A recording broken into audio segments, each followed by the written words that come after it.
Welcome to Talking With. I'm your host, Yale Cohn. A few weeks ago, the Iowa City City Council voted on one of the finalists for the proposed building and development at the corner of College and Gilbert in downtown Iowa City. There were originally 9 finalists who had put in proposals for that project, which was then whittled down to 5, and then finally 3. And the one that they chose, the Chauncey from local developer Mark Moen, has stirred up some controversy here in Iowa City. Joining us this evening to talk about that is one of the co-chairs of a group that was created in response to that called the Iowa Coalition Against the Shadow. Our guest is Jon Fogarty. Jon, welcome to the program. Thank you. Before we begin, anyone watching at home, I will, in the interest of full disclosure, say that I have, in fact, liked the Facebook page for this group, and I've liked many other Facebook pages, including that of one of the people that are looking to go into that spot, Film Scene, because it's a great way to find out about things going on in this community, and also a great place to share my show. So there's not a conflict of interest there. Jon, before we get into all the nitty and the gritty and the reasons that your group believes that this is not the right choice for that spot, it seems to me there's been a number of other large-scale buildings built in Iowa City in the last few years from a variety of developers, none of which, even if people weren't unhappy about it, you know, sort of reactively, I didn't see any of the proactive attempts to stop or change the project as much as I have here. Why do you think that this project, this development, has generated the response that it has? Well, I think that this is a higher profile development than the other two. Or the one development on the Ped Mall did raise some concerns in the community in terms of the amount of taxpayer funding that went into it.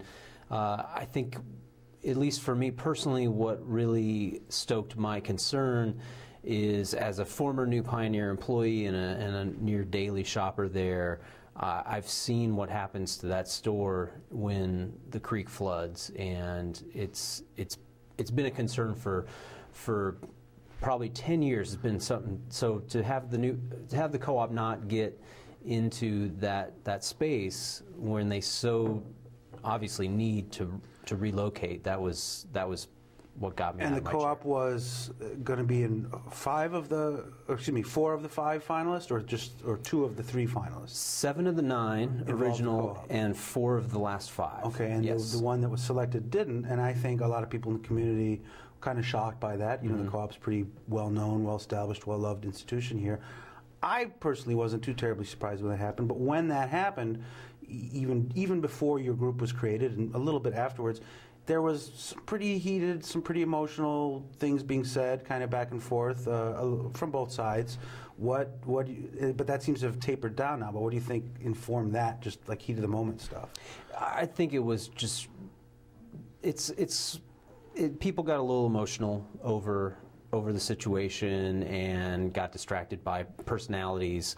You know, the chosen developer of this project is the one that's built the only other tower in town of this scale and is building a second currently on the Ped Mall. And you know, I think people lost sight of what's most important and just let their emotions get the better of them. It really wasn't, you know, when we all took a step back, it really wasn't about the personality, who is building this particular development.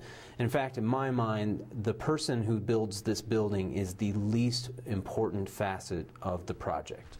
Well, I read some of the coverage that was in the Gazette and the KCRG when there had been a meeting at the library, and there was quotes from you and the other co-chair, who's not with us this evening, Rock Nicole, that this group is about being for stuff versus being against other things.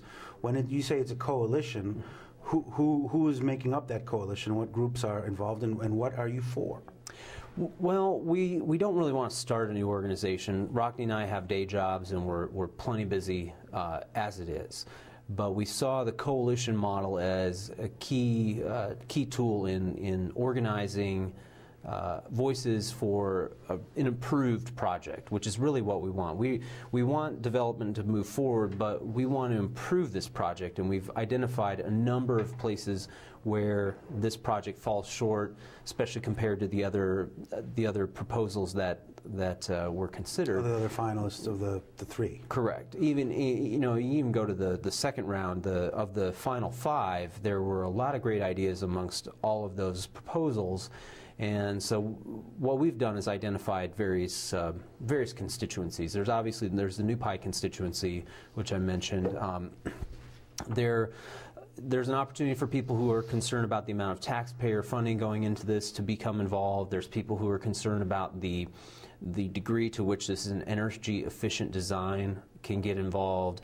There's people who are concerned about that transition in that block from downtown to the Near East Side neighborhood, which is is a historic district and predominantly residential, and vastly different architecture than 2 blocks to the west, and it's currently it is a transition zone. So to go from the central business district to a residential area of 1- and 2-story houses, it requires some careful thought, and we see those sorts of transition buildings all along Gilbert Street. They're 5-6 stories tall, and they help blend the taller buildings of downtown into the residential areas.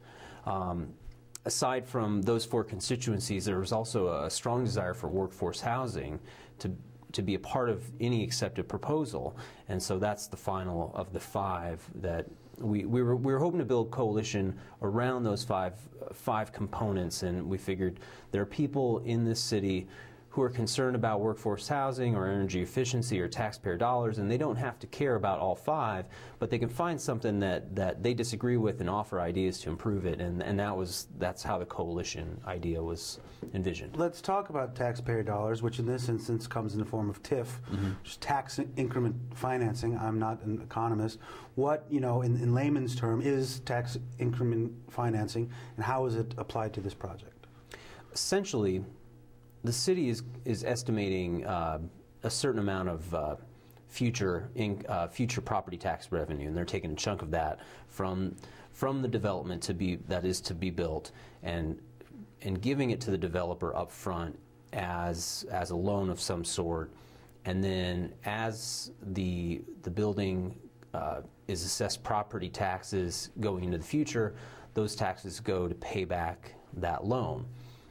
Now, the burn for taxpayers is we don't have $13.45 million just sitting around.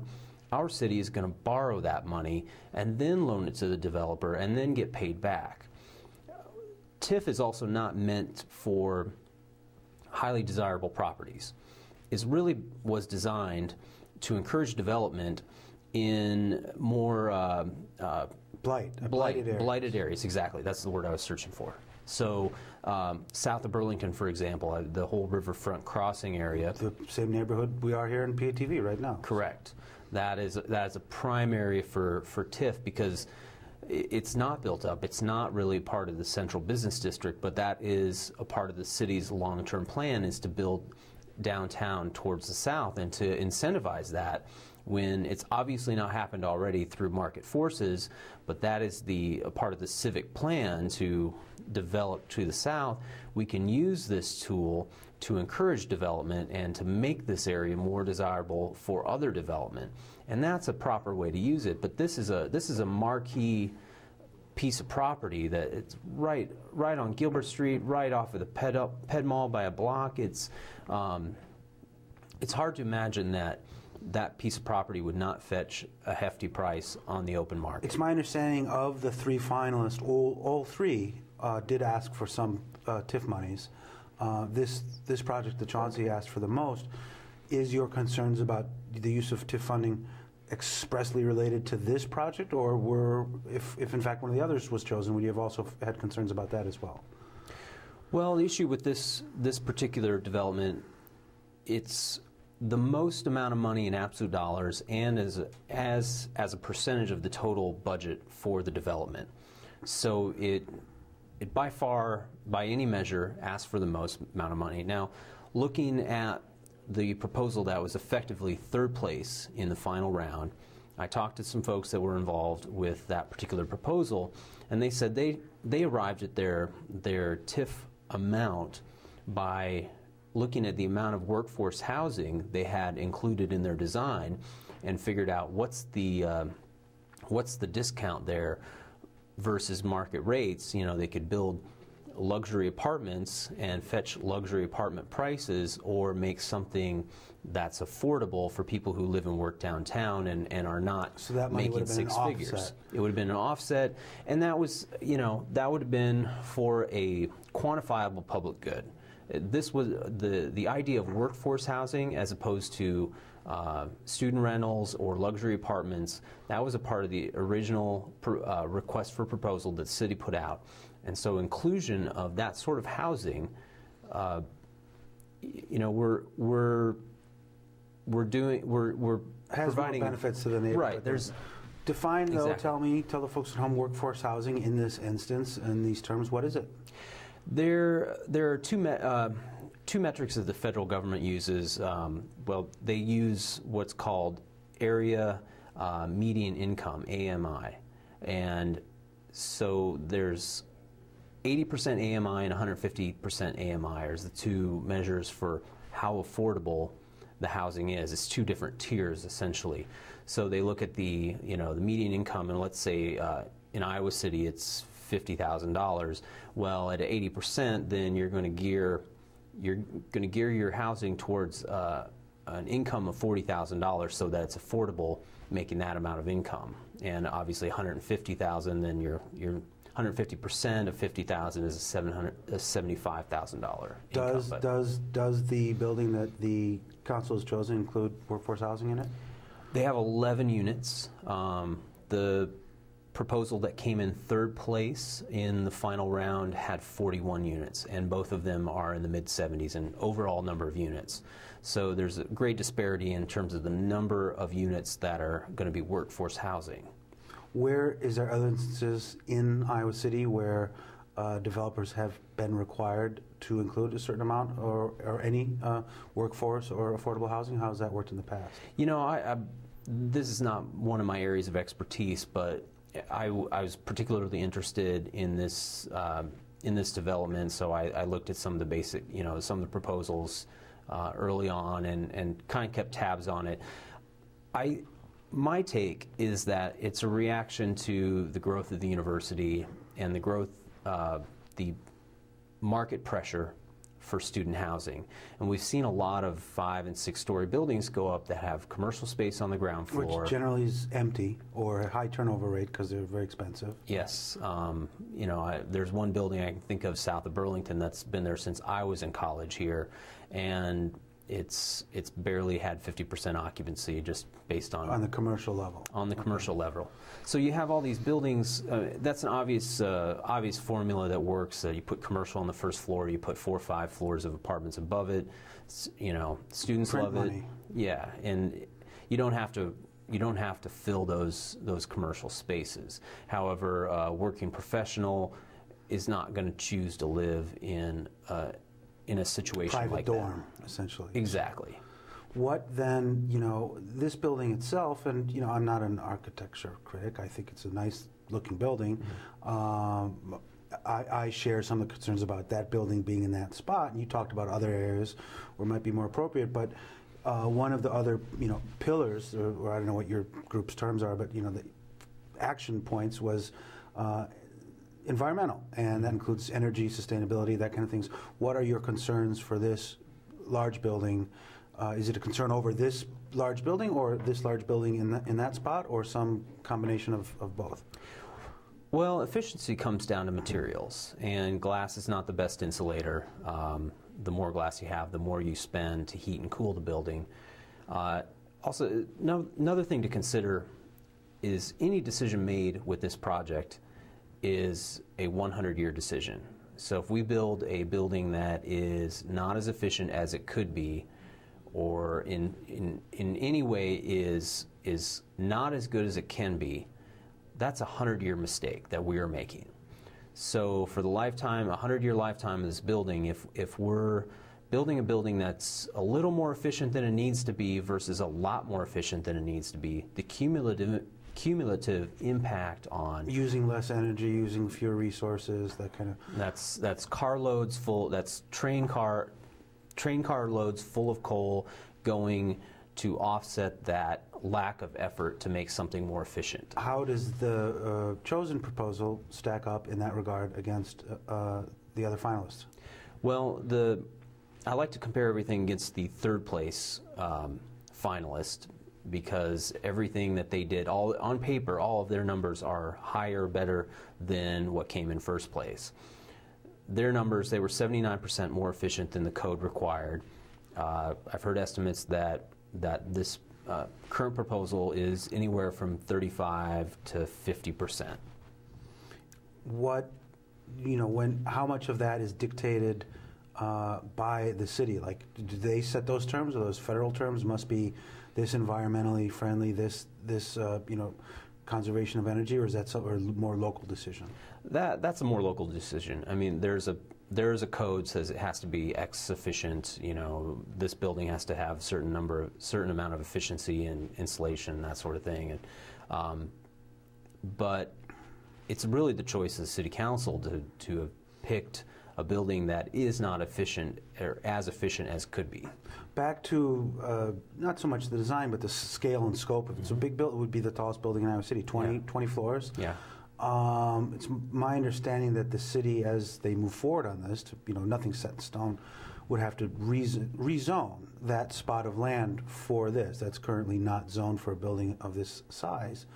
Do you think that could be something that spurs further discussion on the line? Because as you mentioned, that's kind of a transition-y area. And if, in fact, the city does say, okay, you can build a 20-story building here, could the next-door neighbor say, well, we want a 20-story building too. That's not fair. How does that work in that regard with the city's decision-making process?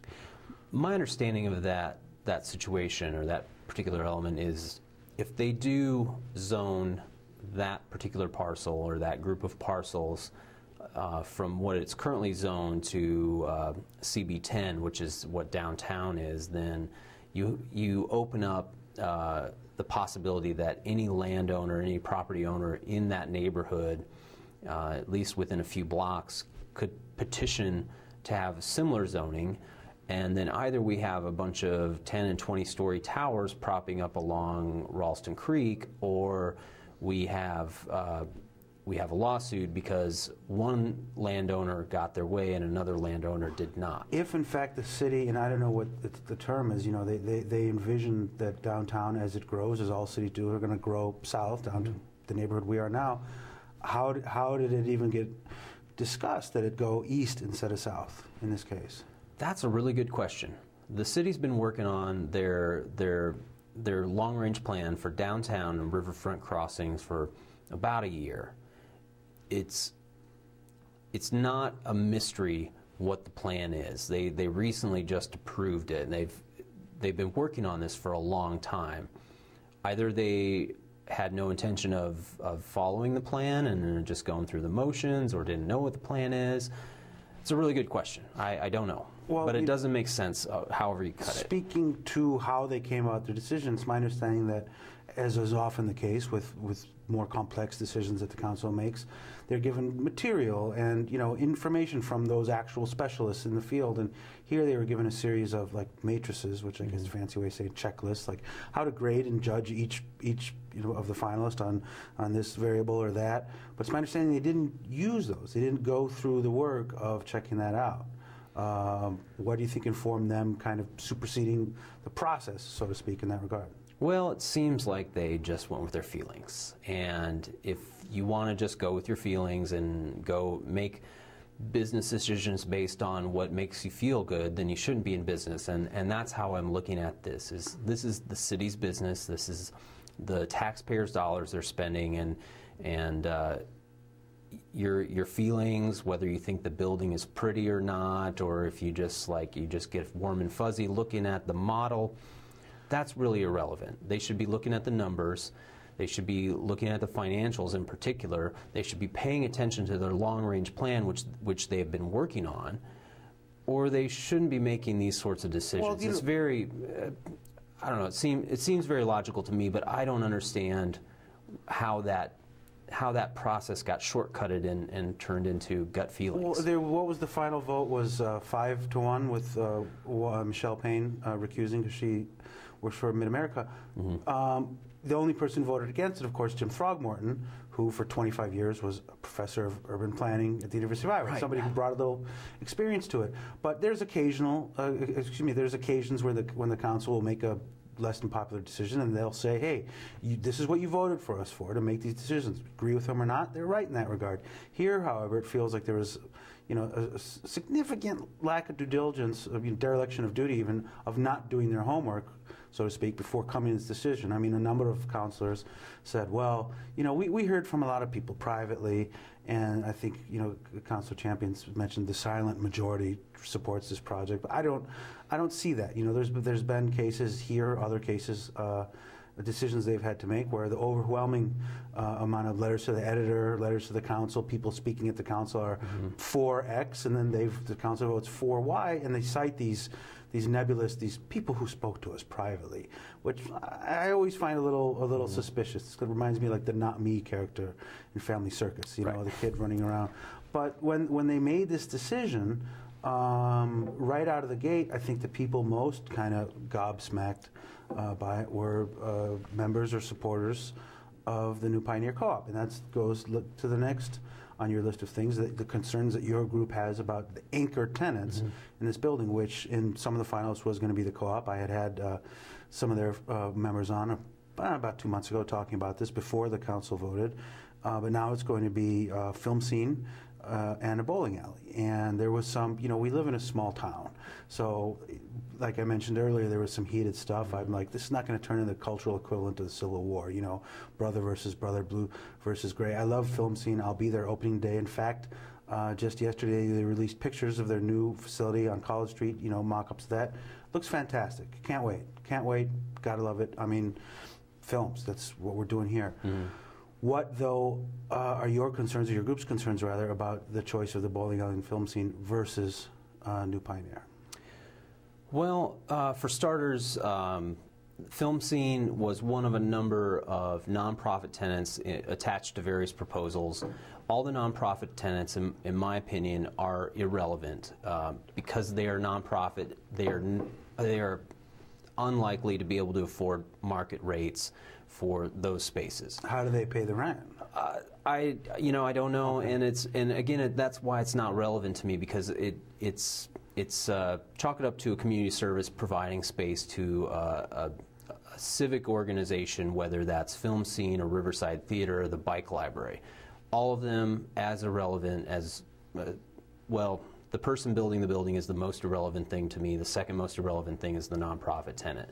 Now, moving forward and looking at the bowling alley versus New Pioneer, I know there's people that love New Pioneer in town. There's people who couldn't care less about it. Whatever your feelings are on it, I don't care. I look at it. They are profitable. They have a loyal customer base. They have jobs to offer, and they were. How many people do they employ? They employ 90 downtown right now. And if they moved, were they planning to expand their employee base? I'm imagining with a bigger store. So well, their current their estimates over their current store suggested a 50% increase in sales. So conservatively speaking, 30 full-time jobs with benefits over what they, in addition to what they currently offer. So do we know the number of people that would prospectively be employed by bowling alley or film scene? Well, bowling alley is essentially a bar. Okay. And so, if it's 12-lane bowling alley, you've got a couple servers, a couple bartenders, and they're not open 7 to 11, 7 days a week. And so there's really no comparison there in terms of quality of jobs or quantity of jobs. The final element in favor of a business like New Pioneer, and by the way, I would go to bat for the Fairway, Hy-Vee, or John's Grocery Store that was sitting where New Pioneer is today if they were in that situation.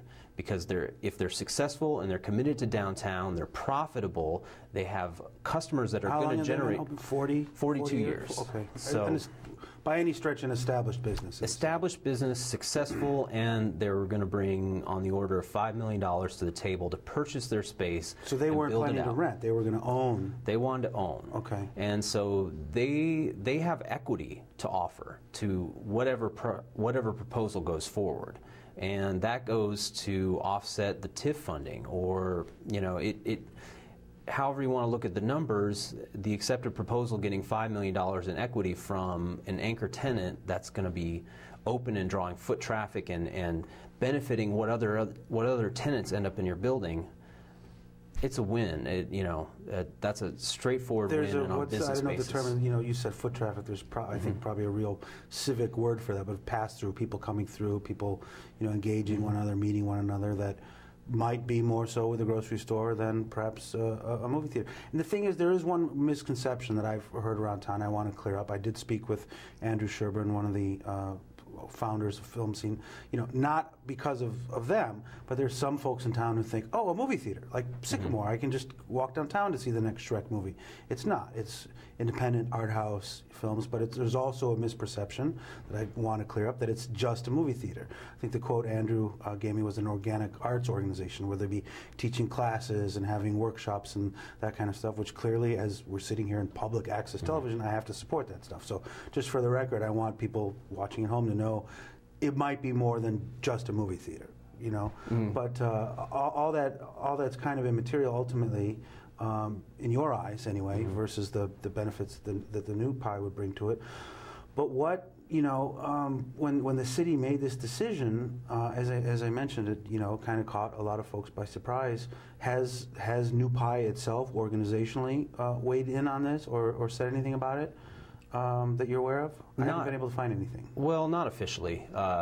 Until there's a contract in place and a number of other things are worked out, such as the zoning, it's not really a done deal. I do know they still have letters of intent with all 7 of the developers that they had spoken with originally, so if something doesn't work out with the current proposal and whatever turn of events puts another proposal in the driver's seat, if that proposal has New Pie with it, I assume that they will still be interested in that location. Okay, so Iowa City, for good or for ill, very active, engaged populace.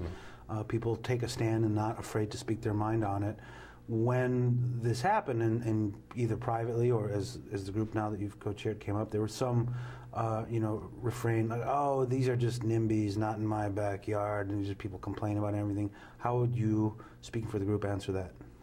We are definitely in favor of development, but we want a development that encompasses all the great ideas that came out of all of the proposals the city received. And my overall beef with the way things have happened so far is that they seem illogical, they're not transparent, and they don't take into account public input or the city's long-range plan. If the city can meet those 4 criteria of a transparent and logical decision-making process in line with their long-range plans for the downtown area, and listen to the public, their voters, I'm a happy guy. All right, we've got 1 minute left. Your group, what are your immediate short-term goals? How are you going to proceed to achieve them, and how will you know if you've been successful? Well, we want to change some of the elements of the project for the better. Any that we change, even if one of those 5 points I mentioned earlier changes, that's a victory. Again, if it's a transparent and logical decision-making process, then that's a victory for us, because we do not have that sort of a decision on the table right now. And what are you doing to achieve that? Well, we've had a couple organizational meetings. We've got some email addresses from interested folks. We do have a Facebook page as well, which you do not have to be on Facebook to access. It's facebook.com/Square Deal Iowa City. And that's kind of a repository for information. Yep. I've checked it out. Various documents are being shared there from city correspondence, that kind of stuff. What's the time frame on this? Very short. 2 to 3 months, my guess. Maybe a little longer if we're lucky, but... City made their choice, but it still has to be approved by planning and zoning over the course of 4 votes? 3 votes? I believe 3 votes. Okay. That process has not gotten going yet, and then there's also the contract negotiations between the city and the chosen developer. And the city has the option to make energy efficiency and number of workforce housing units and viable commercial anchor tenants a part of their bargaining position. If they do it here, if they want. They should do it everywhere. John, thanks so much for sitting down with us this evening. My pleasure. Thanks everybody home for watching. We'll see you next week with comedian and stand-up artist extraordinaire, Mr. Bruce J. Thanks for watching, and we'll see you then.